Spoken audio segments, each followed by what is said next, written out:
मंगलम भगवान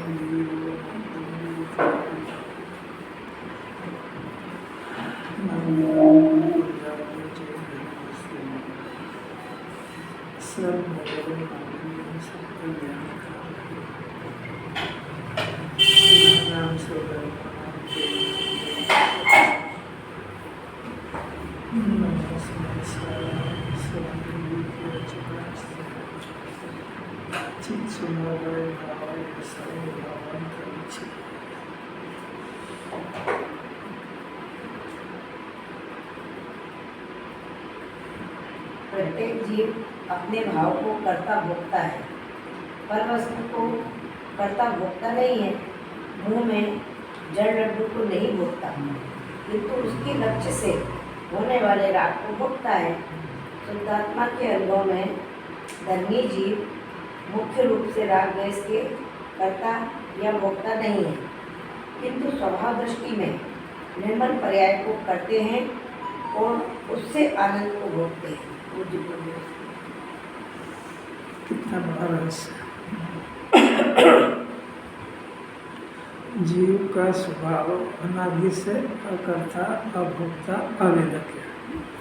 स्वभाव इसका ऐसे ही है। ऐसा होने पर भी जीव में एक रोग चला रहा है, एकत्व बुद्धि का, ममत्व बुद्धि का, कर्ता बुद्धि का और भोक्ता का। करता हूँ और भोक्ता, इसमें आनंद काल बर्बाद हो जाए। कमाता हूँ, धन कमाता हूँ, करता हूँ और धन आएगा, 5 इंद्रिय के विषय है, उसको भोगता हूँ। मूल में देखो तो न करता है, भोगता है। अब कैसे समझ में आए जी? कोई प्रॉब्लम समझ में आ रही क्या? जीव मूल स्वभाव से अवेदक, अकर्ता, अभोक्ता है। कर्ता अवेदक कर्ता भोक्ता इसलिए है कि एक द्रव्य दूसरे द्रव्य को स्पर्श करते ही नहीं। तो छूने का, मिक्स होने का, जैसा जीव अरूपी अमूर्तिक है, मूर्ति पदार्थ को कैसे करें, कैसे भोगे, ऐसा ही। परंतु रोग भी ऐसे ही चला आ रहा है। स्वभाव अनादि से ऐसा है, बीमारी अनादि से ऐसी है। दोनों का ज्ञान हुआ उसको, और जिनवाणी अब समझ में आएगी उसको।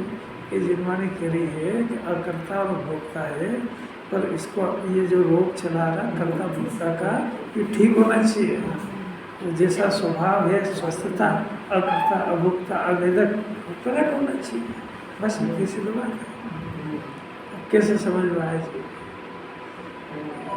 अब ये इसको ये बात जब तक अकर्ता भोक्ता हूँ ऐसा समझ में नहीं आएगा तो इस रोग की गिरफ्त में महाक्लेश पाएगा, क्योंकि वस्तु स्वरूप से विपरीत वर्णन चल गया उसका। करता है नहीं और करता मान लिया तो होएगा नहीं, सफल होएगा नहीं। आप ध्यान रोक ध्यान हो गुरु से ऐसा चल रहा है कि नहीं चल रहा है? अब ये रोग लगे उसको, ठीक है, चल रही है ये वाली। अरे पूरे जमाने को यही कहना है, पूरे जनागम को यही कहना है भाई, स्वभाव बताना है ना उसको। अकर्ता भोक्ता स्वभाव बताना है। तब जमाने घुमा फिरा के अज्ञात को करना भोक्ता से लिया है, वहाँ एकत्र मोहम्मद से लेंगे। कभी तो घुमा के इसके रोग को बताएंगे और स्वभाव को बताएंगे। अब सबसे खतरनाक बीमारी क्या है कि मैं करता हूँ भोगता हूँ, चल रहा है हमारे से।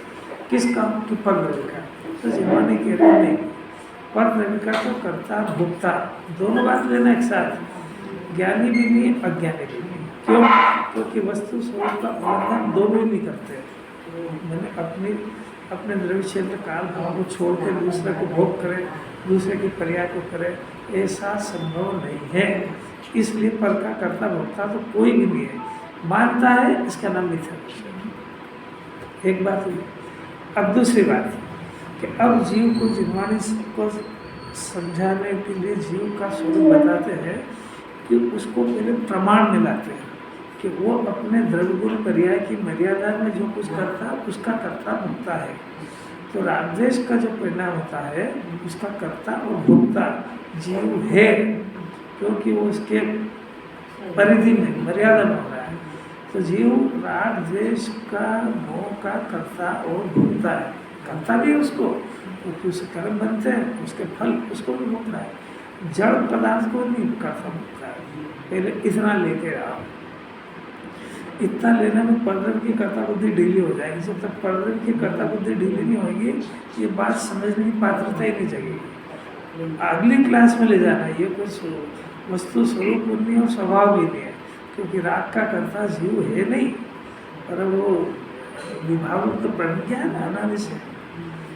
इतना आने के बाद अब क्लास में एंट्री हुई, द्रव्य गुण पर्याय की क्लास में आया, तो इसको पता लगेगा कि मैं राग द्वेष मोह मेरी पर्याय में हो रहा है, मैं इसको कर सकता हूँ, मैंने परद्रव्य को अपना मान सकता हूँ, मैं और ऐसा मान सकता हूँ, तो मैं भोगता हूँ ऐसा मान तो सकता हूँ और भोग नहीं सकता। मैं करता हूँ ऐसा मान तो सकता हूँ, रोटी बनाने का करता हूँ और रोटी बना नहीं सकता हूँ।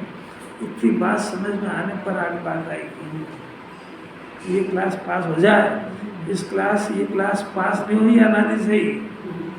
अब दूसरी क्लास है अध्यात्म की। जीव को जब अकारक अवेदक स्वभाव का पता लगे और इसकी दृष्टि आए, तो इसको इस बात का बोध होएगा, ज्ञान होएगा कि भाई मैं तो अकर्ता अभोक्ता हूँ। स्वभाव से अकर्ता भोक्ता, तो अकर्ता अभोक्ता होने से राग द्वेष का भी कर्ता भोक्ता नहीं, स्वभाव तो अकर्ता अवेदक अभोक्ता है।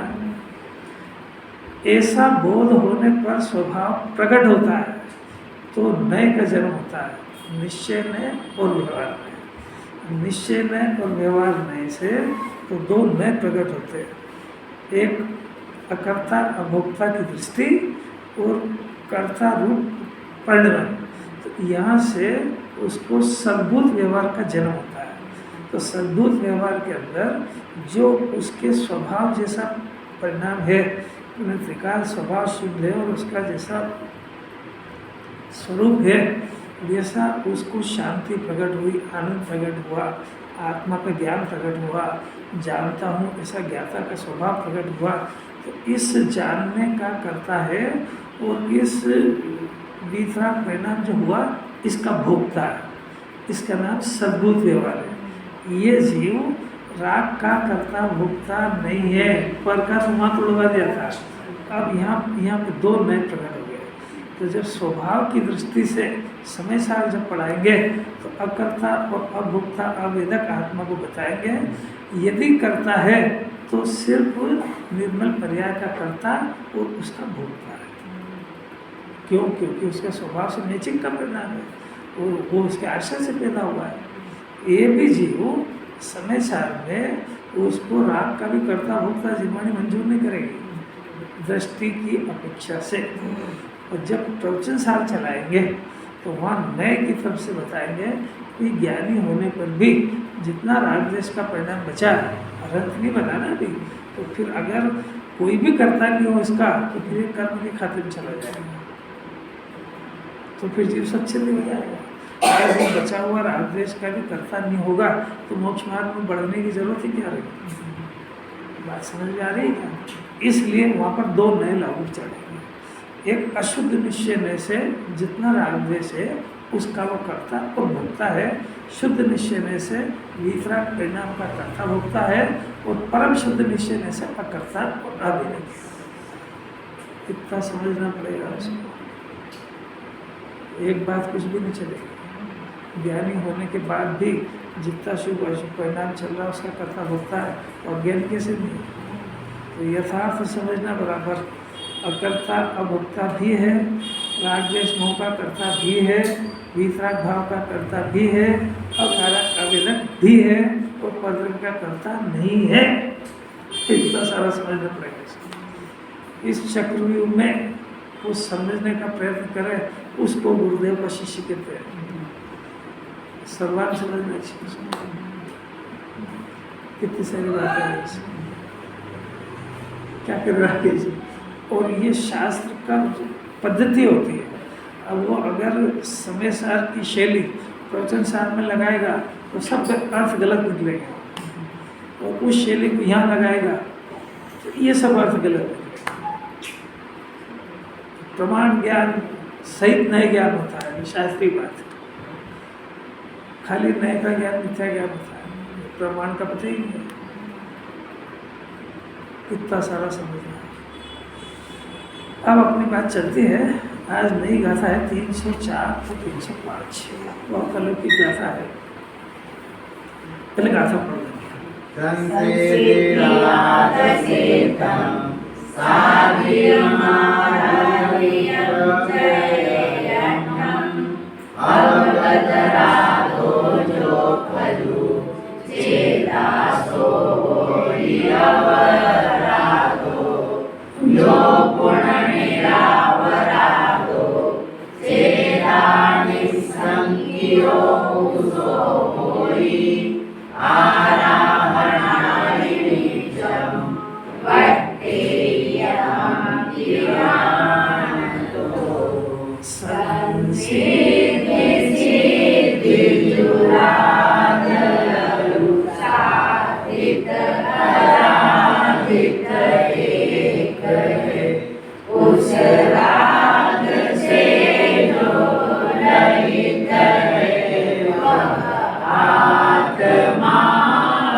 गाथा से देखो, संसिद्धि शब्द से घबराना नहीं जरा, इसका भाव बहुत सरल है। संसिद्धि यानी राध, और राध का अर्थ होता है आराधना, प्रसन्नता, कृपा, सिद्धि, पूर्णता, सिद्धि करना, पूर्ण करना, ये राध। राध शब्द नया है। राध इसका सिद्ध, साधित और आराधित, ये सब एकार्थवाची शब्द है। मैंने इन सब ये शब्द का अर्थ एक ही है, शब्द एक है। अब जो आत्मा, पहले तो इन सब का अर्थ बता दिया कि सब एक है। अब जो आत्मा अपराधगत यानी राध से रहित है, वो आत्मा अपराध है। बताते इसके अर्थ बताएं सर। और जो आत्मा चेतिता निरपराध है, वह निशंकित होता है। और जो शुद्ध आत्मा है, सो ही मैं हूँ ऐसा जानता है, वो आराधना से सदा वर्तता है। बहुत सारी बातें आगे इसमें, इसको समझने का प्रयत्न करते हैं। एक सापराध आत्मा है और एक निरपराध आत्मा है। हेडिंग क्या है, अपराध क्या है? तो पिक्चर का नाम तो समझ में आया। अपराध क्या है? किसको कहते हैं? अच्छा, अभी बताएंगे। अभी तक उन्होंने बता दिया सर, पर वो अपने समझ में कुछ आता नहीं क्या करें। तो वो फिर देखो, फिर भी आचार्य ने प्रश्न उठाया, तो इसका मतलब उनको कितनी करुणा है कि किसी को समझ में नहीं आया होगा। अभी देखो, इसको आर्थ ध्यान होता है, रौद्र ध्यान होता है, तो अभी समझता नहीं किसको कहते हैं। वैसे सब समझते हैं अपने आप, पर वो उसी में गोल मोल हो रहा है, वो नहीं समझता है।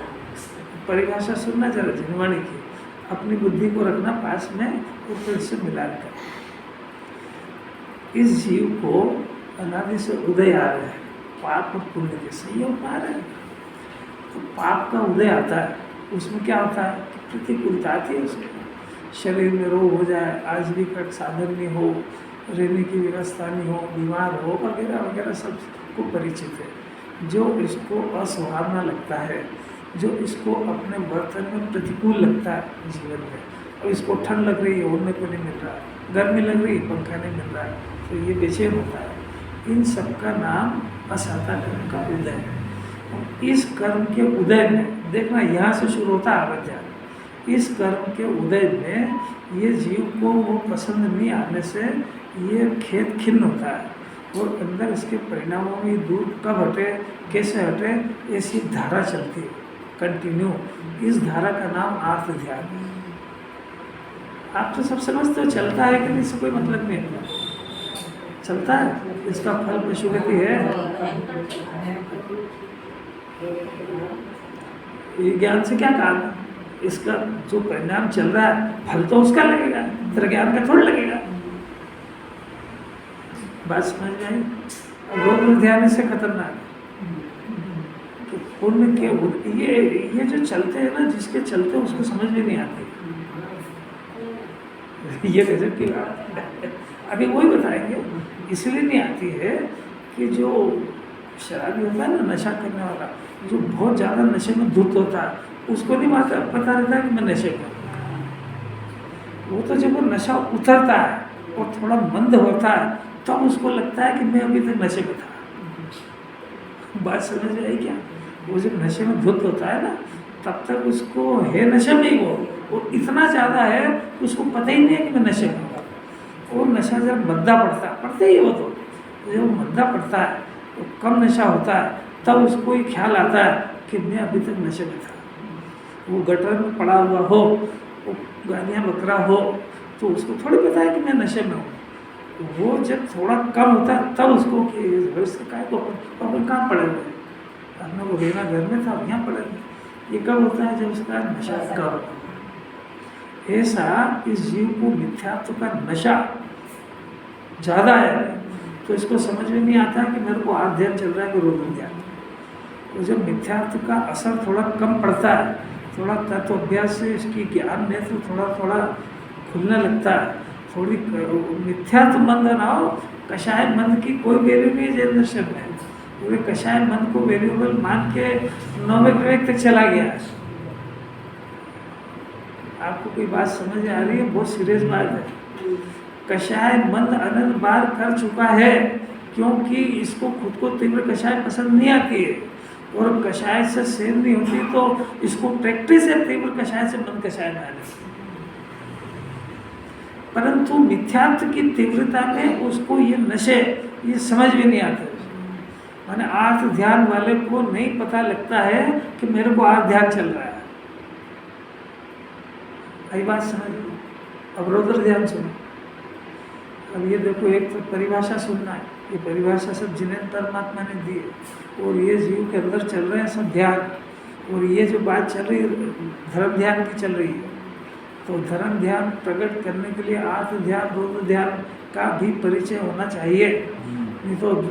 नहीं तो ये आर्थ ध्यान रौद्र ध्यान का परिचय नहीं होगा तो इससे हटेगा क्यों? और अभी जो बताएंगे इसका आत्मा, निरपराध आत्मा, तो निरपराध आत्मा का स्वरूप नहीं पता होगा तो निरपराध को प्राप्त करने का प्रयत्न क्यों करेगा? अब काय की परिभाषा चलेगी? पुण्य के उदय में प्रसन्न दिखना, प्रसन्न रहना, अपने आप को भरा पूरा फलफूल मानना, एक उसके अंदर गदगदी वो प्रसन्नता, ये जो उत्पन्न होता है, ये परिणाम, इसका नाम रौद्र ध्यान है। ये जो रौद्र ध्यान की गिरफ्त में है, नशे में चूर है, नौकर चाकर गाड़ी बंगला लाड़ी पाड़ी सब कुछ हाउसफुल है, वो नशे में धुत रहता है, उसको वो रौद्र ध्यान में चल रहा है। वो इतना बेहोश है कि उसको पता नहीं है कि मैं जिस नशे में हूँ उसको जैन दर्शन, जैन शासन उसको रौद्र ध्यान कह रहा है। और आर्थ ध्यान का फल नरक पशु गति है और रौद्र ध्यान का फल नरक गति है। इसको जब ये बात पता लगेगी तो इसके होश आवाज रोकटे खड़े हो जाएंगे। आपको ये पता लग जाएगा उस दिन वहाँ से वहाँ होश वहाँ इतराएगा नहीं, वहाँ पे घबराएगा। ये पता तो आज इसके ज्ञान टक रही है, इसको पता होना नहीं कहते हैं। पता होना उसको कहते हैं कि करंट लग जाए एक बार तो वो 1000 रुपये दे के बिजली वालों के लिए आएगा पर हाथ नहीं लगाएगा।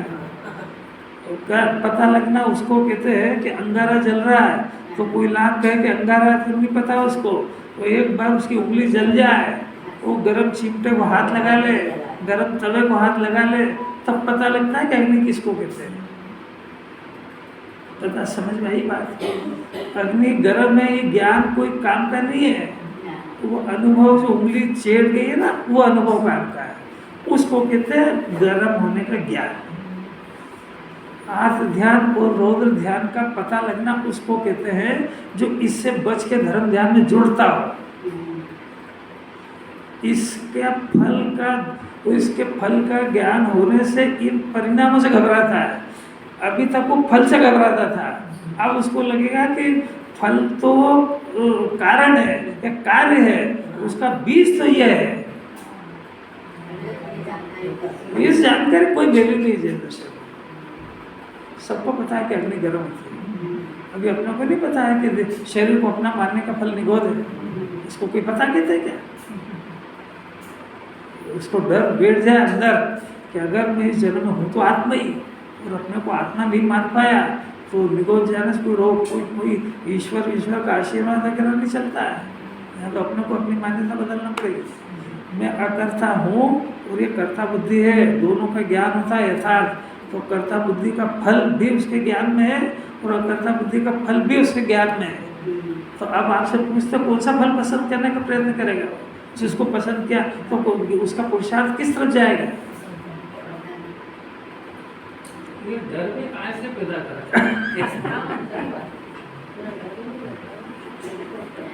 प्रथमानि योग को पढ़ो, महावीर भगवान का चरित्र पढ़ो, पार्श्वनाथ का पढ़ो, 24 तीर्थंकर का पढ़ो। उनके सब एक जन्म से वो शेर की परियार से 10 भाव लगे तो उसमें एक एक परिणाम का फल दिया। उसमें नींबू के जीव में महावीर भगवान का जीव लाखों करोड़ों बार गया है, वेश्या कई बार बना है, एक इंद्री 2 इंद्री में कई बार गया है, तो वहाँ वो अपने परिणाम का फल है। तीर्थंकर का जीव 12वें वासुकुज भगवान के समय सम्यक दृष्टि हो चुका था। उस तीर्थंकर के जीव की कहानी है कि वो उस सम्यक से छूट करके इतने भाव फिर भटका है। कौन से भगवान की कृपा से? भगवान ही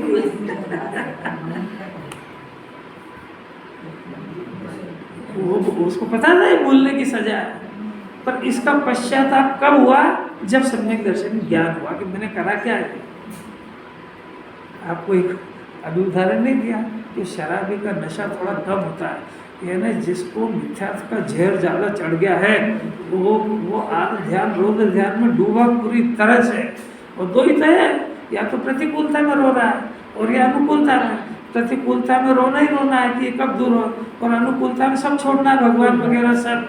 हम छोड़े बाजार सकड़े, किसी को मनुष्य नहीं देखे हो तो सीधे मुँह बात ही नहीं करेगा। नशे में धुत,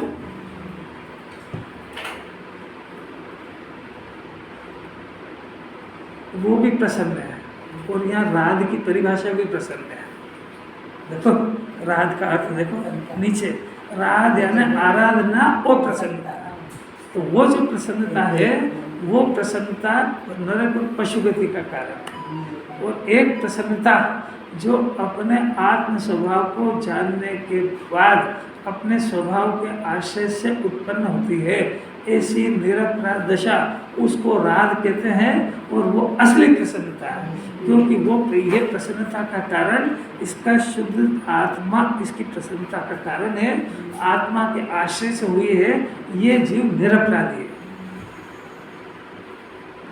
आपको कुछ थोड़ी बहुत समझ में आ रही है कि नहीं? देखो एक तो बात ऐसी है कि जितनी भी जैन दर्शन के अंदर स्तुतियाँ हैं, ध्यान राय जी, गुरुदर दास जी, बहुत सारे ज्ञानी हुए, उन्होंने जो रचना बनाई है वो उनको सम्यक दर्शन ज्ञान उत्पन्न हुआ था। और वो रचना सब व्यवहार में सम्यक दृष्टि के द्वारा लिखी गई है। तो उसका जो सम्यक दृष्टि की जो दृष्टि है और उसका जो सम्यक ज्ञान है, उस सम्यक ज्ञान और केवल ज्ञान, उनकी वाणी में रत्ती अंतर नहीं होता है। और केवल ज्ञानी की वाणी को कोई बदल नहीं सकता है, उसी तरीके से सम्यक ज्ञानी के वचन को कोई को बदलने की ताकत नहीं है, क्योंकि वो अनंतो केवली का वचन है। सम्यक ज्ञान मैंने किसको कहते हैं? वो केवली के वचनानुसार चलता है, तो उसको बदलने की किसी की ताकत नहीं है। और जो उसको बदलने का प्रयत्न करता है वो अनंतों सर्वज्ञों का विरोध करता है। तो जो एक बात आई थी ना कि भाई पुण्यम समग्रमा मेघ मनाजोमी, यानी मैं सारे पुण्य के भाव को और पुण्य के उदय को केवल ज्ञान की अग्नि में स्वाहा करता हूँ एक मन से। मेरे को न तो पुण्य भाव पसंद है, रहना अलग बात है, मैं इसको पसंद मैं करूँ क्या? मेरे को पता है कि आपके सानिध्य में, आपके चरणों में जो पुण्य होगा वो इस विश्व में किसी देव के चरणों में नहीं हो सकता है, इतना उत्कृष्ट पुण्य। पर मेरे को इतना विवेक पैदा हो गया है कि जिस पुण्य के परिणाम को आपने छोड़ा है मैं उसको कैसे मांगूंगा? और पुण्य का फल वो भी सर्वोत्कृष्ट जिन्हें भगवान के आराधक को ही होता है। 63 सलाहकार के पुरुष तो सारे जैनी और सम्यक दृष्टि होते हैं, वो सब आत्म आराधक जीव होते हैं, ये भी मुझे पता है। पर मेरे को नहीं चाहिए, न पुण्य का फल चाहिए और न पुण्य चाहिए। उन सबको मैं आपके सामने एक मन से होम करता हूँ, आपके केवल ज्ञान रूपी अग्नि में मैं उसको होम करता हूँ। ऐसा ज्ञानी जिन्हें परमात्मा की स्तुति पूजन के समय ये भावना भाग के और होने वाले पुण्य को यहाँ समर्पित करते हैं, ये अर्थ होता है उसको। अब जिन लोगों को तात्विक दृष्टि नहीं है, जिनको शास्त्र का अर्थ करने की पद्धति का पता नहीं है, जिनको वस्तु स्वरूप पता नहीं है, जो 14 गुणस्थान का स्वरूप नहीं जानते हैं, जो कषाय का स्वरूप नहीं जानते हैं, जो आत्मा का स्वरूप नहीं जानते हैं, जो आत्मा से परमात्मा बनने की विधि नहीं जानते हैं, वो इसका अर्थ कदापि सत्य नहीं निकाल सकते। तो वो ऐसा निकालेंगे कि सारा पाप समुद्र में मेघ मनाज होगी और पुण्य को सुरक्षित रखेंगे। ये महामिथ्या दर्शन और महाज्ञान है। अब क्यों है? जैसे कि यहाँ तो क्यों पहले पता होना चाहिए, पहले उसको पता होना चाहिए, हर बात का तात्विक कारण होना चाहिए उसको, कि भाई क्या होता है उसको समझाओ तो सही। कि ज्ञानियों ने लिखा है तो आपको उसका अर्थ नहीं पता है तो अर्थ सही निकालने का प्रयत्न करो, विद्वानों से पूछो, अपने मन से उल्टा गाय को निकालते हो, मैंने उसको बदलने का प्रयत्न सबसे बड़ा अपराध है। वो चारों नियमों में छेड़छाड़ बिल्कुल गुरुदेव सम्यक दर्शन होने के बाद एक शब्द नहीं लिखा, पूरे 45 साल तक लिखा नहीं है, केवल जो लिखा हुआ था उसको पढ़ा है और उसी के ऊपर प्रवचन करें। तो ये वचनों को लिखना मामूली बात नहीं है, जिन्हें भगवान, क्योंकि इसके ऊपर सब जीव श्रद्धा करेंगे, सब जीव मर जाएंगे अगर गलत हो गया। अपने को तो उससे कोई मतलब नहीं, अपने को तो उसका कारण यथार्थ होना चाहिए, नहीं तो ये खुद कंफ्यूज हो जाएगा सुनने वाला, वो कहते हैं वो सही है कि ये कहते हैं ये सही है। तो आप अभ्यास करो उसका, इसमें क्या है। तो थोड़ा सा शार्ट बताते हैं, रोज आती है, डिटेल में आपको पढ़ना चाहिए कि सबसे पहले मोक्ष मार्ग का स्वरूप क्लियर होता है। क्या होता है कि जिन्हें परमात्मा के केवल ज्ञान के अंदर 7 तत्वों का निरूपण आया है। तो 7 तत्व में से संवर निद्रा मोक्ष की बात अभी नहीं करते, अभी करते हैं जीव, अजीव, आश्रम और बंध, बस इतना। तो बंध का भी इसको नहीं पता, अज्ञानी मानता थोड़े कि मेरे को बंधन होता है। अपन अभी रोटी खा रहे हैं, उस समय अपने को शंका भी है कि मेरे को बंधन हो रहा है।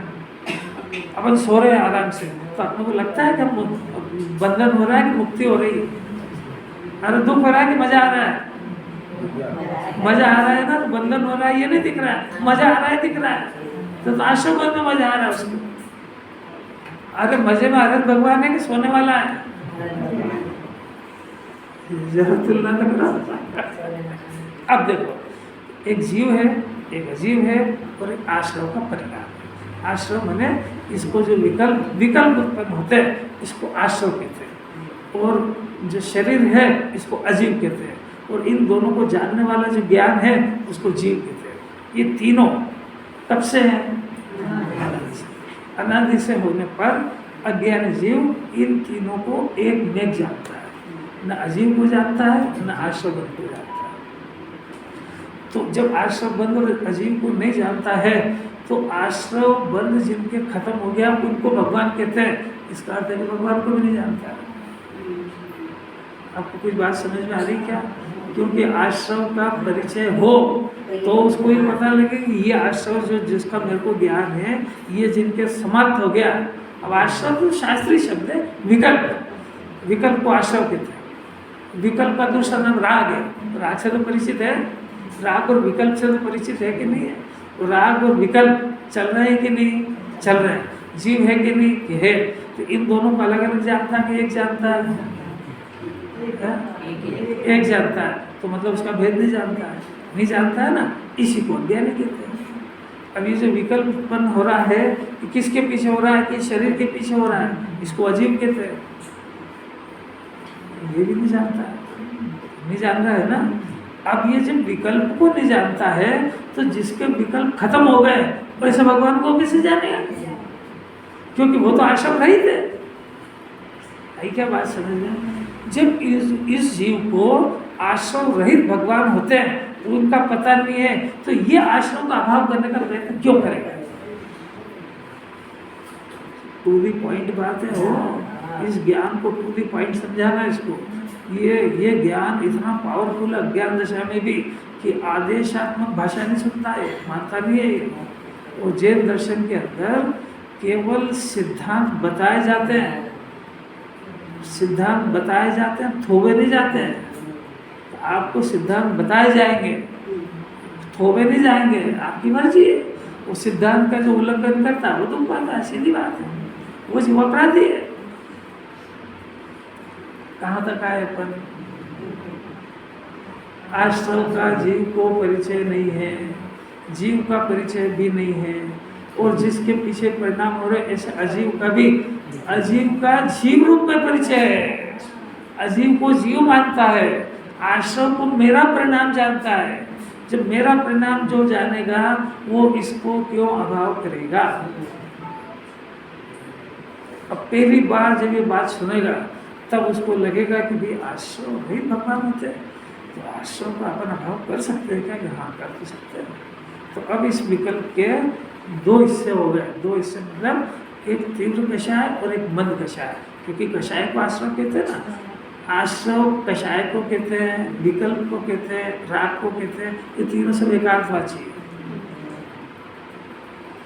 केजी जैसी पढ़ाई कर रहे हो क्या चाहिए इसको? तो ये जो विकल्प है ये तीव्र होता है, इसको तीव्र कषाय कहते हैं, मंद होता है उसको मंद कषाय कहते हैं। तो यहाँ से जिन्हें परमात्मा ने ही 9 तत्व बताए, उसके अंदर इस आश्रम के एक ही आश्रम के 2 भेद है, एक पुण्य है और एक पाप। ये काहे नहीं करे आपने आश्रम के 2 भेद? ये इसलिए करे कि अब आश्रम का अभाव होने पर भगवान बनते हैं, तो इस आश्रम को अभाव करने की विधि है। तो उसके अंदर 2 टुकड़े करके और पहले पाप से बचेगा फिर पुण्य से बचेगा, इसलिए 2 भाग करें इसके। पर है दोनों ही आश्रम, अगर दोनों आश्रम नहीं होंगे तो आश्रम को दूर करने का प्रयत्न नहीं करेगा, और या फिर पाप और पुण्य में भेद नहीं करेगा, तो फिर ये कहेगा कि चाहे मैं बच्चे का ध्यान करूं, घर का करूं या भगवान का करूं, क्योंकि 2 ही पर ध्यान है। आपको समझ में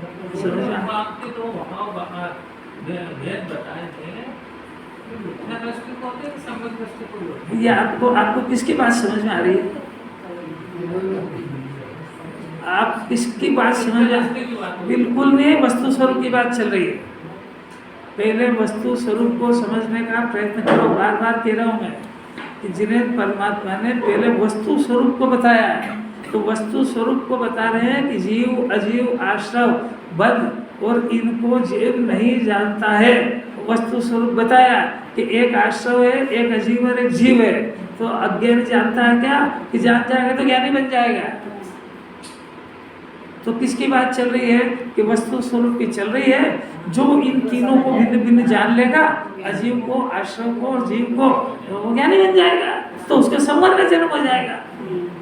तो किसकी की बात चल रही? ज्ञानी की कि अज्ञानी की? कि अज्ञानी को ज्ञानी बनाने की विधि चल रही है। आपको कुछ प्रकरण समझ में आ रहा है कि अच्छा है, जबरदस्ती गर्दन हाँ हिलाने से तो पूछ लेना चाहिए। जो पूछता है गलत ही सही, वो समझदार ब्रिलियंट है। जो खाली माली गर्दन हिलाता है ना, उसका कोई ठिकाना नहीं है। वो थोड़ी देर बाद जाके फिर कुछ हिलाया है। आपको समझ में आ रही बात? कि वस्तु स्वरूप नहीं पता तब तो ज्ञान हो रहा है। अब इसको नष्ट करने की विधि, इसको नष्ट करने की विधि का पहला सोपान कि ये तीनों के 3 खाते इसके ज्ञान में खुल जाए, और इसका ज्ञान तीनों को न्यारा न्यारा जान ले। उस ज्ञान का नाम सम्यक दर्शन और सम्यक ज्ञान है। बात समझ में आई क्या? उसके समझ में आ जाए तो समझ में आने का अर्थ क्या है कि ये आश्रव का परिणाम नष्ट करने योग्य है, ऐसी प्रतीति, इसका नाम सम्यक दर्शन है। और ज्ञान, ये आश्रव नष्ट नहीं हुआ है, ये ज्ञान आश्रव है, ज्ञान खड़ा हो गया। अब हर क्षण इस आश्रव को तीखी और पैनी निगाह से देखता है और इसको नष्ट करने की योजनाएं बनाता है और अपने आत्मा के आश्रय से नष्ट होगा ऐसा जानता, उस ज्ञान का नाम सम्यक दर्शन ज्ञान है। बात समझ में आ रही है? अभी तक ये ज्ञान ऐसा जानता था कि आश्रव से भी मेरे घर के काम हो रहे हैं। आश्रव मैंने विकल्प है, तो मैं जिगवाणी की भाषा में ना, इस विकल्प से मेरे घर के काम हो रहे हैं, इस विकल्प से धन आ रहा है, इस विकल्प से रोटी बन रही है। इस तरीके से आश्रव, इसके ज्ञान का सपोर्ट होने से इसके घर में फल फूल रहा था। अब इसकी पहली निगाह हुई, यार जगत के जो अचेतन पदार्थ है या चेतन पदार्थ है, उनको तो पढ़ने के लिए मेरे नाम की जरूरत ही नहीं है, ये तो निरर्थक परिणाम है। और ये परिणाम, ये वो काम नहीं कर रहा है, ये मेरे मोक्ष मार्ग को रोक के बैठा है। उस सम्यक विचार में और मिथ्या विचार में कोई अंतर लग रहा है कि नहीं? लग रहा है ना? तो अब उसको ऐसा श्रद्धा हुआ, अब वो क्या करे? अब जिनवाणी कह रही पूरे विकल्प का नाश होना चाहिए। अब इसकी इतनी ताकत नहीं है, क्योंकि इसकी जो अनादिकालीन शरीर की एकता बुद्धि चली आ रही है, उसकी वजह से शरीर को भिन्न जानने के बाद भी उसके खाने के पीने के वो सारे परिणाम उत्पन्न होते हैं। वो जानता है कि ये परिणाम निरर्थक है और ये पाप का है, पर उसकी ताकत अभी नहीं है कि उस पाप के परिणाम को पछाड़ दे। आपको उसकी मजबूरी समझ में आ रही है? सम्यक दृष्टि की, अपन तो शूर भी रहे, आपको डर क्या है? अब देखो क्या हुआ, ऐसा श्रद्धान होने पर अब वस्तु स्वरूप यहाँ से आगे बढ़ता है, यहाँ से ज्ञानी बनते हैं। अब खास बात है समझने की कि उसको जो ऐसा श्रद्धान हुआ और ऐसा ज्ञान हुआ, अभी तक आश्रव को उपादेय जान रहा था, अब आश्रव को है जान रहा है। आश्रव का अभाव नहीं हुआ है, आश्रव का अभाव करने की प्रोसेस अब शुरू हुई है, इसका नाम गुणस्थान है। तो पहले जो ये शुरू हुई है, इसका नाम है चौथा गुणस्थान। उसने गुणस्थानों में प्रवेश कर लिया है और उसको मोक्ष यानी आश्रव नष्ट करने योग्य है, ऐसी प्रतीति का नाम मोक्ष है, यानी मोक्ष की श्रद्धा है। और ये जो आश्रव है, ये मेरे स्वभाव के आश्रय से खत्म होएगा, ये जीव तत्व की श्रद्धा है। और ये आश्रव का परिणाम, ये संयोग के पीछे होता है, ये अजीव तत्व की श्रद्धा है। मेरे पीछे नहीं होता है आश्रव, होता तो है पर मेरे कारण से नहीं होता। ऐसा यथार्थ ज्ञान, इसका नाम सम्यक दर्शन और ज्ञान है। अब वो यहाँ से इस राग विकल्प आश्रव, इसकी और ज्ञान की लड़ाई प्रारंभ हुई। अभी तक तो दो शत्रु मैदान में आए ही नहीं थे, मतलब कोई विरोधी विपक्ष का फील्ड में आया ही नहीं था। लड़े किससे? जिससे लड़ना है वो तो उसका मित्र है, लड़े किससे? आपको कुछ कहानी समझ में आ रही क्या? नींद तो नहीं आ रही? किसकी कहानी है? आप पे लड़ाई स्टार्ट हुई कि नहीं हुई? नहीं हुई? बहुत बढ़िया, देखो ज्ञान सजग है। लड़े किससे? जिससे लड़ना है उसके तो उसी से तो मैत्री करके बैठा है, उसी को तो दूध पिला रहा है, उसको सारी संपत्ति दे रहा है। कैसी अपूर्व बात है। अब क्या होगा? अब मोक्ष मार्ग के मैदान में आए और मोक्ष का मार्ग के मैदान में दो योद्धा खड़े हो गए, एक जीव और एक आश्रव। अब इस आश्रव को पछाड़ना है, तो इस आश्रव को पछाड़ने के लिए परिणाम उत्पन्न होते हैं, पाप के भी होते हैं और पुण्य के भी होते हैं। तो इन दो की शक्तियों को देखते हुए, ये वस्तु स्वरूप किसी ने बनाया नहीं है, ये बनाया है। इसकी शक्ति को देखते हुए, इसकी सबसे बड़ी जो शक्ति थी मिथ्या दर्शन, उसका तो अभाव कर दिया इसने। अब इसकी जो मूल शक्ति थी, जड़, दुखों की जड़, वो तो कट गई। मैंने वो जो आत्म ध्यान रुद्र ध्यान हो रहे थे ना, उसकी जड़ मिथ्या दर्शन था, तो उसकी जड़ तो इसने तोड़ दी, काट दी इसने। अब ये दो रह गए। तो इसमें सबसे पहले पंचम गुण स्थान से इस पाप को पछाड़ने का काम स्टार्ट होता है। तो पंचम गुण स्थान में पाप एक देश कंट्रोल हो जाते हैं, मैंने त्याग हो जाता है उसका, एक देश पाप का। चौथे गुण स्थान में क्या हुआ था कि 7 तत्वों का परिचय हुआ था और पाप और पुण्य के विकल्प का नाम आश्रय था और ये हे रूप से ज्ञान हो गया था इसका। इससे मेरी सत्ता निहारी है, ऐसा भेद ज्ञान हुआ था। समझ में आया? पाप और पुण्य का परिणाम, दूसरा नाम विकल्प, तीसरा नाम राग, इससे मेरी ज्ञान की सत्ता न्यारी है, ऐसा भेद ज्ञान हुआ था। ये अभाव नहीं हुआ था, ये अभी तक इसकी मैत्री थी और आज परिचय हुआ कि अस्तिन का शत्रु अस्तिन का सांप तो यही निकला। इतना परिचय हुआ। अब ये राग को नष्ट करना चाहता है पर अपनी शक्ति को धीरे धीरे बढ़ाता है और उसकी शक्ति कम पड़ती है, तब उसके ऊपर विजय प्राप्त करेगा। ये कोई हंसी खेल नहीं है, मोक्ष मार्ग है। उस पाप के परिणाम को जीतना, विकल्पों को जीतना, जिस विकल्प से अनादि से जीता गया है अब उसको जीतना, ये कोई मामूली बात नहीं है। कुछ मजा नहीं आ रहा। उसको जिनवाणी के सहारे से आत्मा का आश्रय लेकर, आत्मा के द्वारा, जिनवाणी के द्वारा बताए गए मार्ग पे चलकर इस शुद्धात्मा के आश्रय से अणुव्रत धारण करता है, माने पापों का एक देश त्याग करता है। चौथे के अंदर पाप और पुण्य दोनों के परिणाम चलते थे, पाप और पुण्य के परिणाम से भेद ज्ञान हुआ था, पाप और पुण्य के परिणाम नष्ट नहीं हुए थे। तो अब यहाँ पर उसको जब तत्व का ज्ञान हुआ कि आश्रय के 2 भेद है, एक पुण्य का परिणाम और एक पाप का परिणाम, तो सबसे पहले पाप को पछाड़ा जाता है। तो उसने पाप को नष्ट करने का एक सोपान, एक कदम धरा और अणुव्रत माने एक देश पापों का त्याग। सर्वदेश नहीं हो पाया। आई बात समझ में?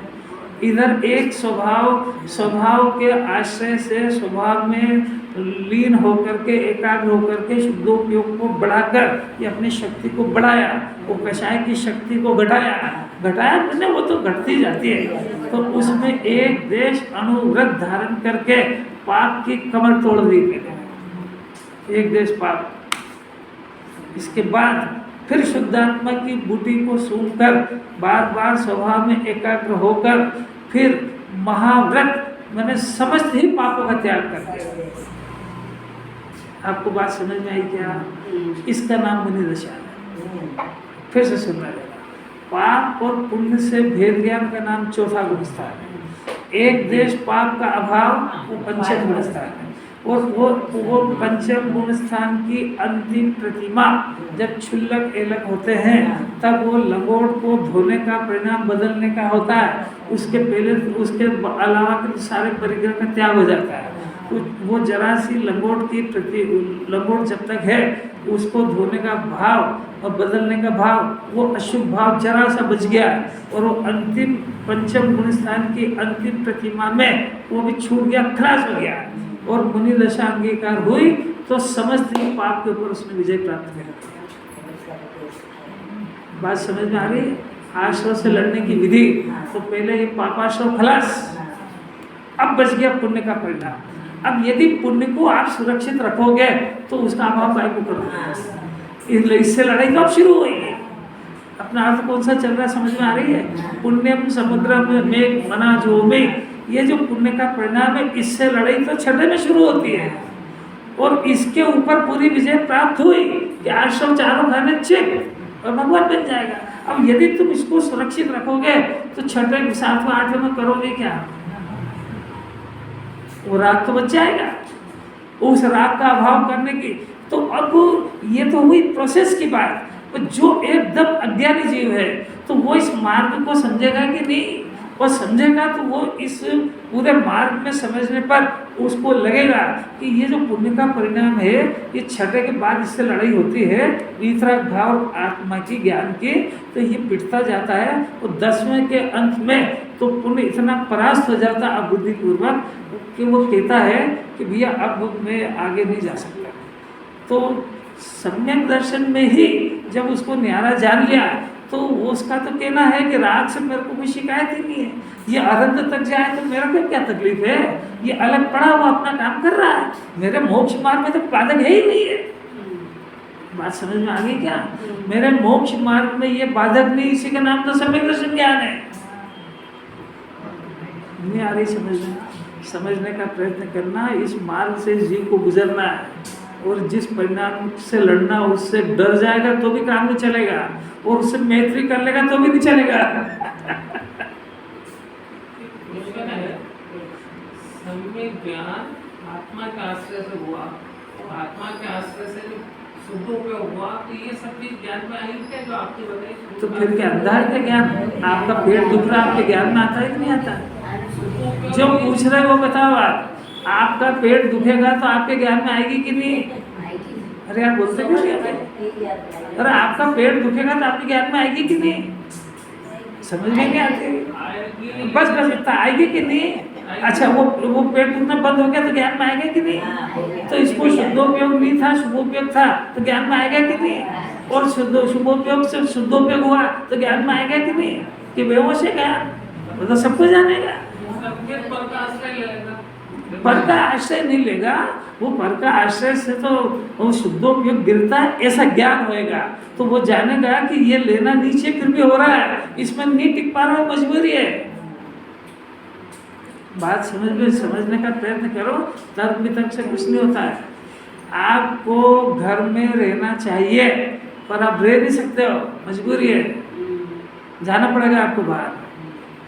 अरे दो नए है ना दुनिया के अंदर, दो रास्ते होते हैं, एक कमाने का और एक खर्च करने का। कोई कहे मैं खर्च नहीं करूँगा खाली कमाऊँगा, तो करके देख लेना, उसमें दो चलेंगे, कमाई भी होगी खर्च भी होगा, नाम उसका दुनिया, इन दो नए। अभी देखो बहुत सुंदर गंभीर चर्चा चल रही, अनंत काल में मिली हुई सुनने को। मोक्ष मार्ग विचार के ज्ञान में क्लियर नहीं चले तो कैसे बड़े कैसे आगे? तो क्या हुआ कि छठे गुण स्थान के अंदर ये पुण्य का आश्रम रह गया। अब ज्ञान की लड़ाई, पाप तो चारों खाने चित हो गया, पांचवें गुण स्थान के अंत में पाप चारों खाने चित हो चुका है। पाप की सत्ता मुनिराज के नहीं होती है, मुनिराज के केवल पुण्य का परिणाम और वितराग भाव, ऐसी दो धारा रहती है। अज्ञानी को 3 रहती है, ज्ञानी चौथे पांचवें में भी 3 रहती है, शुभ भी, अशुभ भी और शुद्ध भी। और अज्ञानी के केवल अशुभ, शुभ और अशुभ, और मुनिराज के 2, शुभ और शुद्ध, और वितराग जाके केवल शुद्ध शुद्ध। यार इतना समझ जाए। अब ज्ञानी किसको कहते हैं कि शुभ अशुभ चले कोई दिक्कत नहीं, उसको है भिन्न जाने तो ज्ञानी हो गया, तो वो उसको नष्ट कर देगा, पूछने की जरूरत थोड़ी है उससे। अरे जिस परिणाम में उसको दुख होगा उसको काय को करेगा वो, ज्ञान सम्यक हो गया उसका, गजब हो गया, बहुत अलौकिक है। ये पढ़ के मर जाए, इसमें समझ में नहीं आएगी कुछ, तो वो अर्थ यहाँ से बैठेगा कि वो भाई इस पुण्य के परिणाम से लड़ाई हुई तो बुद्धिपूर्वक तो छठे गुण स्थान में पुण्य को परास्त कर दिया, छठे गुण स्थान में पुण्य रह गया, 7वें में आए तो बुद्धिपूर्वक तो पुण्य भी चारों खाने चित है, परंतु अभी उसकी ताकत बहुत रहती है तो थोड़ी सी देर बाद फिर पैदा हो जाता है, तो उसकी ताकत से नहीं हुआ, इसकी कमजोरी से हुआ है। नहीं आ रही बात समझ? जब जैसे कह रहा है समझ जा, वो ताकतवर है इसलिए नहीं हो गया छठे में आया, ये कमजोर इसलिए छठे में आया। इसका डिसीजन तो हो गया कि मेरे को शुद्धोपयोग में आत्मा में लीन रहना है, पर ताकत नहीं है, तो वो जो दुश्मन है वो फिर खड़ा हो जाता है। ऐसी लड़ाई चलती रहती है, पर आखिर जिंदा जीव अपनी शक्ति जिसके पास है, अरे चंपास्त्र ये खाता है, वो तो भूखा ही रहता है, नहीं उसके पास कुछ है ही नहीं ना। अरे जो विकल्प का परिणाम है उसका आधार कौन है? उस विकल्प, आपको क्रोध आता ही नहीं, किसी को आता है, वो क्रोध को कौन पसंद करता है? आपके परिवार का, समाज का कौन पसंद करता है? अच्छा, कोई नहीं करता है ना। आप खुद पसंद करते हो कि नहीं? आप भी नहीं करते हो, तो उसका आधार कोई नहीं है ना, कि ना तो उसको कोई दुनिया पसंद करेगी और मैं भी नहीं कर रहा हूँ, इसलिए क्रोध चाहे समय नहीं रहेगा।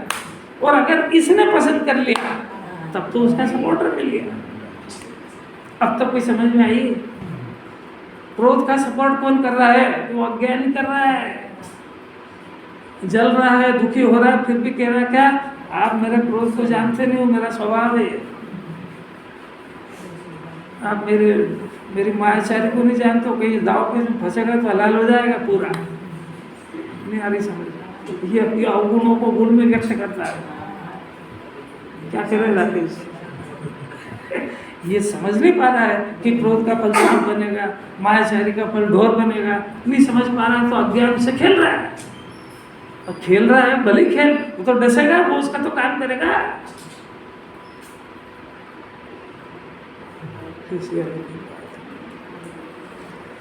तो अब वहां पर बुद्धिपूर्वक शुभोपयोग को जीत चुका है। 7वें गुण स्थान में अपनी कमजोरी होने के कारण 7वें से वापस 6ठे में आ जाता है। पर 7वें से 6ठे में आने पर वो भला नहीं जानता है, अपनी शक्ति को फिर से बढ़ाता है और वो जो गिरा है उसको खेद होता है कि इस दुश्मन से हार गया हूँ, भले ही पर ये लड़ाई चलती है, इसका नाम मुनि दशा है। और फिर जब उसकी ताकत स्ट्रांग होती पूरी, 8वां 9वां ये श्रेणी मंडी और 10वें के अंत में पुण्य चारों खाने चित्त और 11वां गुण स्थान उपशम वितरागता का, 12वां तो पूरी वितरागता, स्थायी वितरागता, शायद वितरागता। अब वो विकल्प यहाँ जाके नष्ट हुआ। बुद्धिपूर्वक 7वें में चला गया, अबुद्धिपूर्वक 10वें में चला गया और यहाँ पर वो रहा था। ऐसा पूरा ये मोक्ष मार्ग है। अब एकदम अज्ञानी जीव अपने जैसा, तो वो सबसे पहले इस वस्तु स्वरूप को समझेगा। तो आश्रम का स्वरूप समझेगा तो जानेगा कि ये पुण्य का परिणाम सर्वथा छोड़ने योग्य है। तो वहाँ भगवान के सामने खड़ा होएगा और कहेगा कि जो 10वें तक बनेगा ना पुण्य, मैं उसको यहाँ होम कर रहा हूँ। वो ये कह सकता है कि नहीं, ये पुण्य पाप को तो होम कर रहा हूँ, पुण्य को रखूंगा। वो करेगा क्या? वही तो मोक्ष मार्ग को रोक के बैठा है। आपको कोई अर्थ समझ में आ रहा है क्या? वो जो ये स्वरूप को नहीं जानता, वो अर्थ बैठा ही नहीं पाएगा उसका। तो अगर वो ऐसा अर्थ कर रहा है तो माथा बच्ची करने की जरूरत नहीं है। समझ जाओ कि अज्ञानी डॉक्टर है, वो इसको इलाज करना पता नहीं है, ये खुद ही बीमार है। और इसको न देव का स्वरूप पता है और न ही मोक्ष मार्ग का स्वरूप पता है। इसके पास संगति करने में कोई लाभ नहीं है, अपना नुकसान है। तो इतना ज्ञान करना, डंडे चलाने की जरूरत नहीं है। अरे यार समझ हो गया, अरे कोई बात ही ऐसी है, उसको किसे नहीं समझ पा रहा है, इसलिए तो सारा झगड़ा है। दृष्टि क्या होती है, ज्ञान क्या होता है, मोक्ष मार्ग क्या होता है, सब समझना पड़ेगा उसको। समझने पढ़ने के लिए क्लास में आना पड़ेगा। ये अकेला पढ़ के नहीं समझ सकता है। क्या कह रहा है? क्योंकि वहां तो लिखा कुछ है, उसके अर्थ कुछ होते हैं। अब क्या है, क्या उपद है, क्या ज्ञेय विचार, क्या जाने। तो उस स्वरूप को यहाँ अज्ञान दशा में समझने के लिए, उस आश्रव के स्वरूप को समझने के लिए ऐसा श्रद्धान करेगा कि सारे आश्रव, सारे विकल्प, सारे पुण्य का परिणाम ये और इसका फल मैं एक तरफ से इसको मैं यहाँ पर त्याग करता हूँ। और भविष्य में जब तक मैं अनंत नहीं बन जाऊँ तब तक किसी भी पुण्य के उदय में मैं रिझूंगा नहीं। ये आपके सामने कह रहा हूँ। मेरे को आज ये निर्णय हो गया है कि मेरे को केवल ज्ञान की लक्ष्मी चाहिए, मेरे को वितराग भाव का जो धन है वो चाहिए। इसलिए मैं राग से फिदा नहीं होऊंगा। ये आज तक जितना दुर्घटना घट गई, ये राग के चाले लग गया मैं, और उतना मैंने दुख पा लिया। बस आज यहाँ पर उसका अंतिम समापन करने के लिए आया हूँ। इसका नाम है पूजा की प्रतिज्ञा। कैसे लोग की बात है। समय बहुत हो गया, मैं अभी शुरू करेंगे, जरा इंटरेस्ट के साथ सुनो, मजा आएगा।